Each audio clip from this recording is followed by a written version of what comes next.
Board पर फिर से नीतीश कुमार की मजबूत नजर है। यह इस लोकसभा में 2024 के लोकसभा में खुलेआम वह बोलते हुए नजर आए कि आप लोगों के लिए हमने कितना किया है। पहले मदरसा को मान्यता नहीं था, मदरसा के जो वहां पर देखभाल करते हैं, सिखाते पढ़ाते हैं, उनको मानदेय नहीं था। इतना हमने बढ़ा दिया, उतना हमने कर दिया और इतना कर दिया। आखिर क्यों याद आई नीतीश कुमार को मुस्लिम वोट यानी मुसलमान, क्यों याद आए, इस प्रकार से क्यों खुलेआम बोलने की जरूरत पड़ी, उस पर हम कुछ बात करेंगे। उससे पहले हम बता देते हैं औपचारिकता के लिए कि आप देख रहे हैं एक न्यूज़ 24 और मेरा नाम हुआ रविकांत।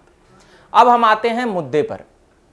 तो मुद्दा यह है कि नीतीश कुमार को फिर से मुस्लिम वोट का, मुसलमानों का याद आया है और वह मंच से खुलेआम बोल रहे हैं।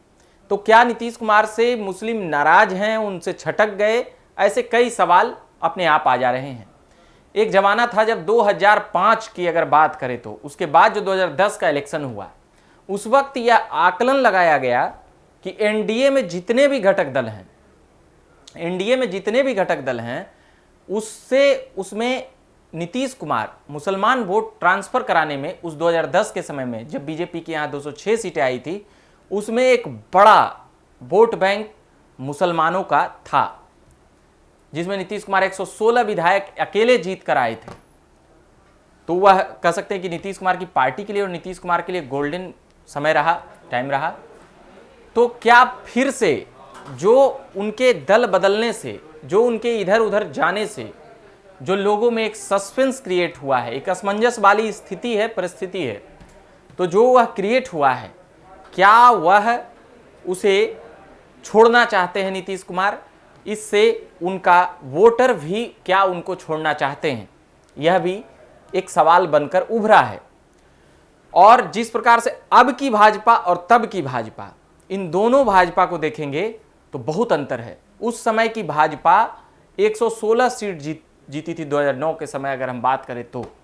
आज की भाजपा के पास 300 सीट है, यानी 2.5 गुना से भी पौने 3 गुना, कह लें सीधे सीधे कि 3 गुना अगर एनडीए की बात करें तो वहां से ये दिख रही है। और उस समय जदयू महत्वपूर्ण पार्टी थी एनडीए के घटक दल में।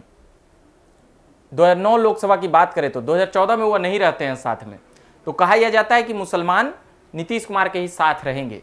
फिर 2019 में एनडीए में आ जाते हैं, कहा यह जाता है कि नीतीश कुमार से मुसलमान नीतीश कुमार से छटक गए हैं। बीच में नीतीश कुमार का बयान भी आता है कि राजनीति में कभी टीका भी लगाना पड़ता है और कभी टोपी भी पहनना पड़ता है। यह बयान उस वक्त आया था जब टोपी पहनने से नरेंद्र मोदी मंच से मना कर दिए थे, उस वक्त भी आया था और यह बयान अभी भी खूब चलता है। यानी राजनीति का वह परिभाषा भी एक सेटअप करते हुए नीतीश कुमार नजर आते हैं।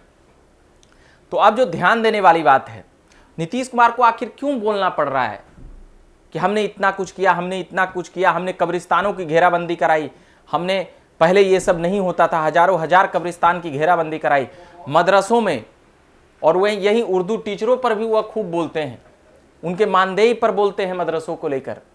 तो निश्चित तौर पर यह देखने के लिए मिला है कि नीतीश कुमार को मुस्लिम वोट की याद भी आई है। उनको लग रहा है कि हमारे कई सीटों पर हमारा जो बीजेपी का हिंदुत्व है वह अगर हावी हो गया तो किसी दूसरे को वोट न चला जाए, इसलिए अगर वह चला गया तो मुस्लिम वोट बैंक यहां पर आकर उसको एडजस्ट करेंगे।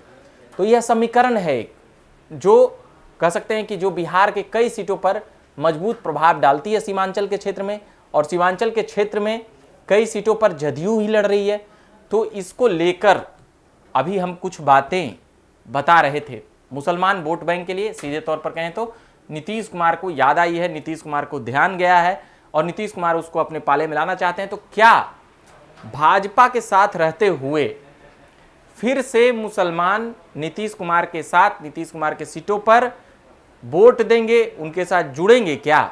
इसको लेकर आप कमेंट बॉक्स में सधे हुए शब्दों में, मर्यादित शब्दों में जवाब देंगे। बाकी आप देख रहे थे एक न्यूज़ 24। मेरा नाम रविकांत हुआ। धन्यवाद।